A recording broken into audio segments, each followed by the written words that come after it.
Salut tout le monde, j'espère que vous allez bien. Aujourd'hui, on va revenir sur une notion très importante qui est la notion de valeur absolue. Quand je vous parle de la valeur absolue, bien sûr, vous avez l'habitude d'utiliser les valeurs absolues depuis la classe de quatrième. Cependant, ce qui nous intéresse le plus, ce sont les propriétés liées à la valeur absolue. Parce que, vous connaissez l'inégalité triangulaire que vous avez appris, c'est-à-dire valeur absolue de A plus B inférieur ou égal à valeur absolue de A plus valeur absolue de B. Comment on démontre ça? Vous connaissez aussi une propriété qui dit que valeur absolue de A fois B est égale à la valeur absolue de A fois valeur absolue de B. Comment on démontre ça? Et plein d'autres propriétés élémentaires qui sont très importantes et qu'on utilise toujours s'il s'agit en tout cas d'un exercice lié aux valeurs absolues. Et en tant qu'étudiant de la première année, vous devez être absolument en mesure de connaître ces propriétés par cœur. Bon, je sais que vous les connaissez la plupart par cœur déjà, mais vous devez être en mesure de démontrer ça en tout état de lieu. Je rappelle, valeur absolue. Bon, je passe de la définition. Je vais juste rappeler que valeur absolue de A, elle est comment? C'est égal à A si A est positif et moins A si A est négatif, 0 si A est nul.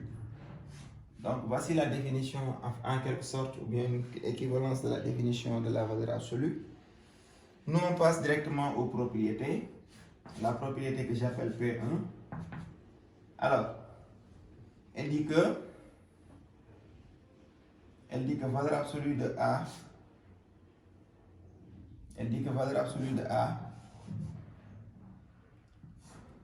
au carré est égal à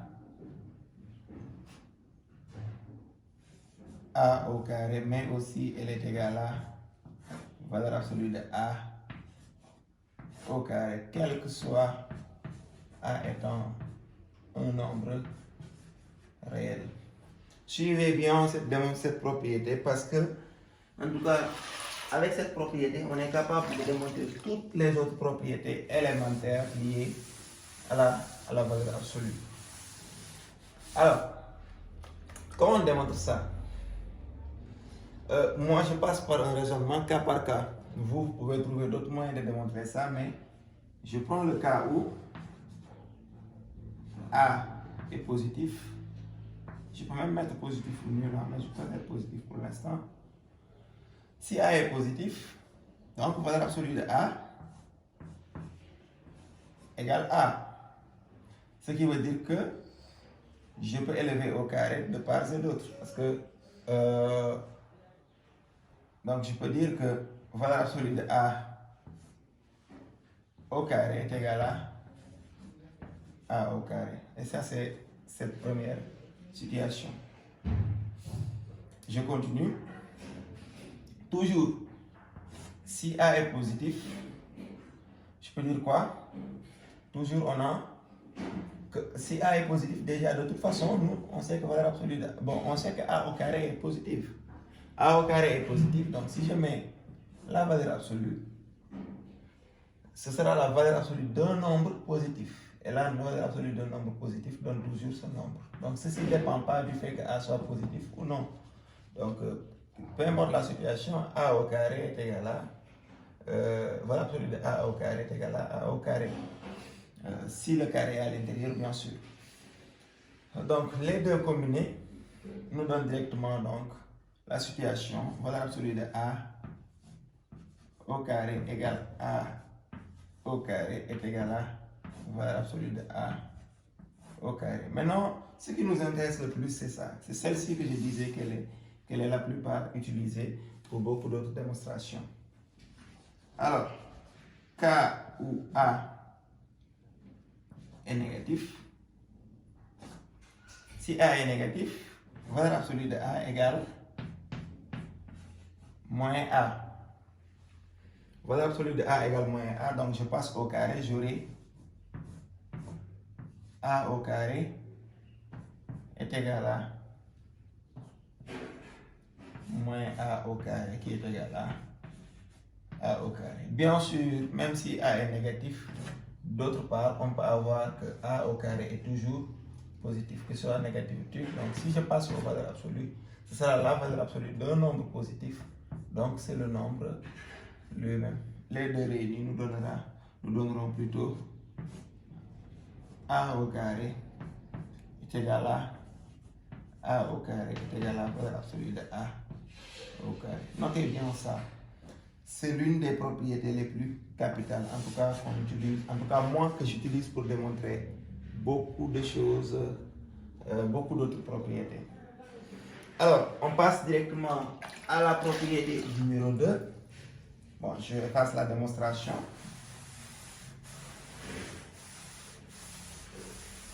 Bien sûr, si vous voulez aussi, n'hésitez pas à essayer de démontrer ça par vous-même. Voilà, j'ai fait un raisonnement cas par cas. J'ai pris le cas positif et le cas négatif. Je n'ai pas pris le cas où A égale 0. Parce que le cas où A égale 0, c'est trivial. Hein. J'aurais dû le mettre, hein, j'ai oublié. Mais c'est trivial. Si A égale 0, on aura 0 au carré égale 0 au carré qui est égal à la valeur absolue de 0 au carré. Donc, c'est évident en fait. Mais quand même, il allait falloir, il fallait démontrer ça. Alors, je pars à la propriété que j'appelle P2. J'allais vérifier ce que j'avais noté comme P2.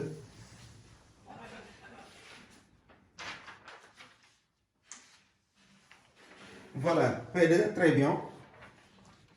Très bien.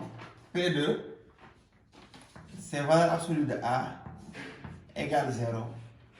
Équivaut à dire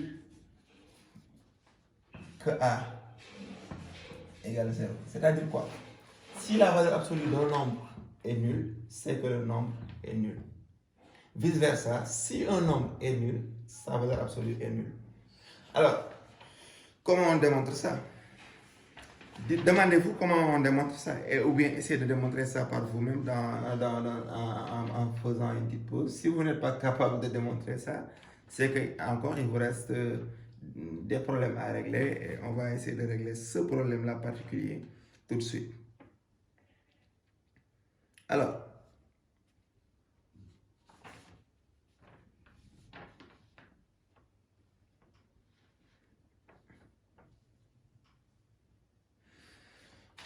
je prends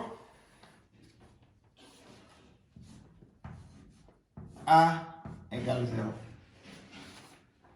A égale 0, c'est une égalité. Je peux mettre bel et bien, parce que c'est égal à 0, c'est positif ou nul. Donc, je peux élever partout au carré et que l'égalité ne changera pas. Donc j'ai valeur absolue de A au carré égale 0 au carré qui donne 0. Je ne sais pas si vous suivez bien. Et c'est une équivalence, c'est bien une équivalence parce que si on a valeur absolue de A au carré égale 0, ça signifie que tout simplement valeur absolue de A égale 0.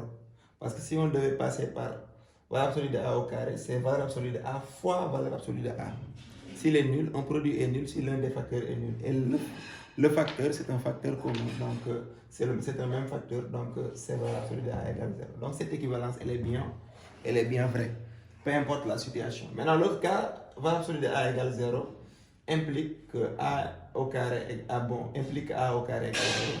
Ça revient à dire que tout simplement, si on élève partout au carré, on aura bien 0 là-bas. Alors, après, référez-vous à la propriété ici haut. D'après P1, on a valeur absolue de A au carré est égal à A au carré. Donc, je peux remplacer valeur absolue de A au carré par A au carré qui donne 0. Et encore, c'est une équivalence toujours parce que si on a A au carré, valeur absolue de A au carré égale 0 veut dire tu. Parce que c'est une égalité en fait entre valeur absolue de A au carré et A au carré. Donc, c'est bien une équivalence. Et A au carré est nul. veut dire que donc A est nul. Ça, ce sont les propriétés des carrés. Je pense que c'est vu en classe de 5e. Et aussi, pour s'en convaincre, on peut factoriser en disant que c'est A fois A égale 0. Ça signifie que A égale 0 ou A égale 0. Ce qui veut dire que donc, à tous les coups, A égale 0. Donc, voici la démonstration de P2. Alors, on passe à P3.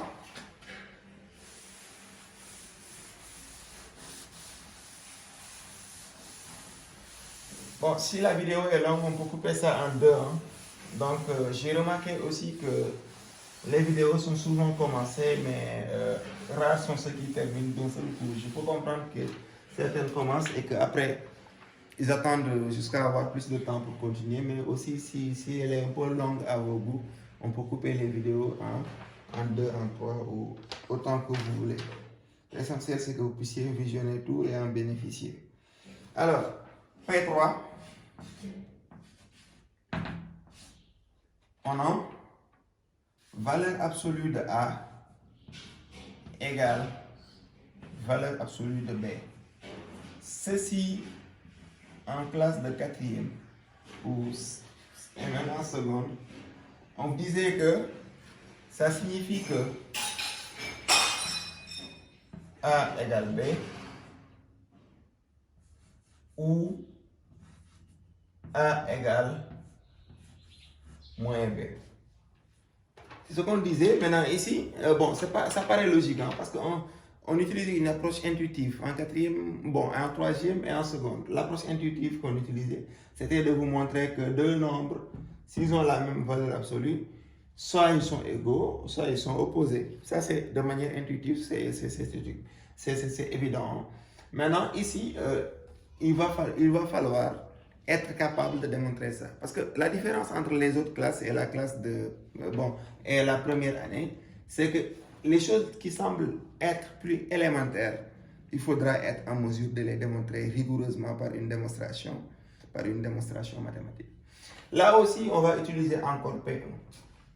Alors, G valeur absolue de A égale valeur absolue de B. Donc, ce sont deux nombres réels positifs qui sont égaux. Je peux passer au carré. Là aussi, ce sont les propriétés du carré. Si on passe au carré, on peut dire que donc, valeur absolue de A au carré égale valeur absolue de B au carré. Et après, on dit quoi? Après, on dit alors, d'après la propriété P1, on a A au carré égale B au carré. Parce que valeur absolue de A égale, valeur absolue de A au carré égale A au carré, valeur absolue de B au carré égale B carré. Et donc, ça c'est une équivalence encore. On peut faire quoi? On peut transposer, on aura A au carré moins B au carré égale 0. Alors, je vous laisse terminer le reste. Donc, on aura par factorisation A moins B facteur de A plus B égale 0. Ce qui veut dire que, donc par factorisation A moins B facteur de A plus B égale 0. Et je vous rejoins sur le fameux un produit est nul si l'un des facteurs est nul. Donc, A moins B égale 0 ou A plus B égale 0. Enfin, on a donc A égale B ou A égale moins B. Ça aussi, c'est une démonstration que vous devez retenir et surtout comprendre. Alors, je vais voir le P4 s'il n'est pas aussi long, on peut démontrer directement. Sinon, on peut attendre. Alors, on y va en P4 directement. Je pense que c'est mieux. Là, pour pas souci d'espace, je serai obligé ou plutôt je vais transférer un petit. Alors, P4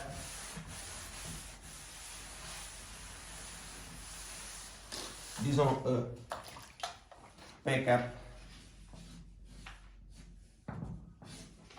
Alors, P4, c'est une propriété que vous connaissez tous. En tout cas, elle est valeur absolue de A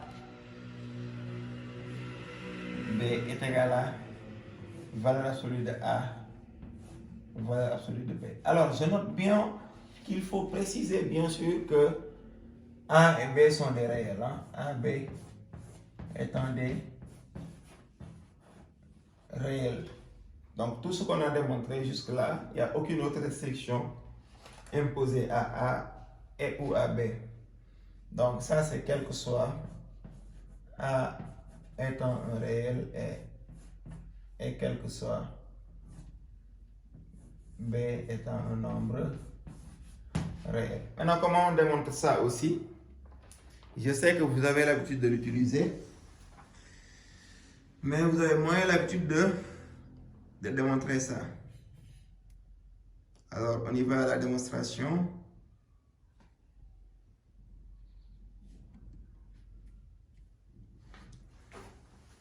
Ici, on élève au carré membre et membre. A, B en valeur absolue. Si on l'élève au carré et qu'on utilise la première propriété, c'est-à-dire que dès qu'on élève au carré, on peut se passer des valeurs absolues. Donc, c'est égal à AB sans valeur absolue au carré. AB avec valeur absolue au carré est égal à AB sans valeur absolue au carré. Or, ça, d'après le cours sur les carrés, en tout cas en classe de 5e, pour les puissances, voilà, on avait donc A au carré fois B au carré.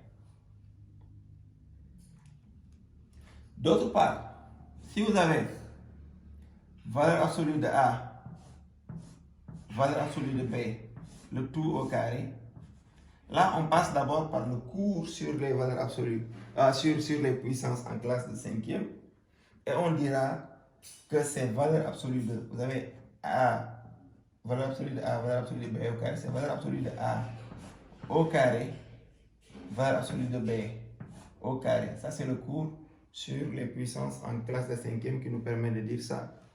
Et alors, bon, et bien sûr, on peut démontrer ça. Hein.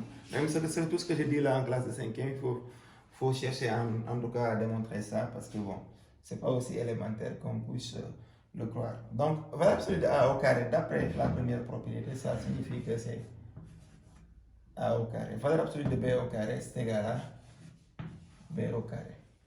Donc, si vous voyez les deux égalités, ça égale ça, et ça égale ça. Or, les deux sont les mêmes. Donc, on peut conclure que valeur absolue de A, B au carré égale, entre parenthèses, valeur absolue de A, valeur absolue de B, le tout au carré. Maintenant, ce n'est pas encore fini. Hein? Comment se débarrasser des carrés? Alors, il faut savoir que si on a x au carré égale y au carré, ça signifie que donc x égale y ou x égale moins y. Ça signifie x égale y ou x égale moins y. Maintenant, si on est sûr que x et y sont deux nombres réels positifs, on dira directement que x égale y. Alors, ici on aura quoi?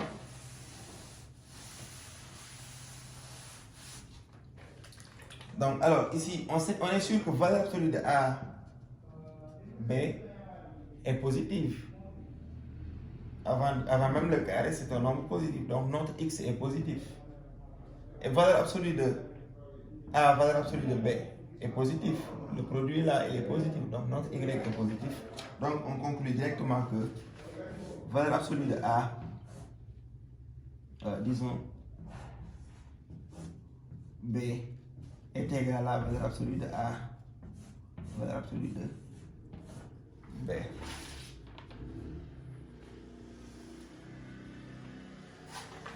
Donc, c'était tout pour cette propriété. Alors, si vous remarquez bien, j'ai beaucoup utilisé la propriété du cours sur les puissances en classe de 5e. Ce sont des propriétés assez faciles à démontrer que vous pouvez tenter de démontrer. Alors, on passe toujours tout de suite à la propriété numéro. On passe tout de suite à la propriété numéro 5.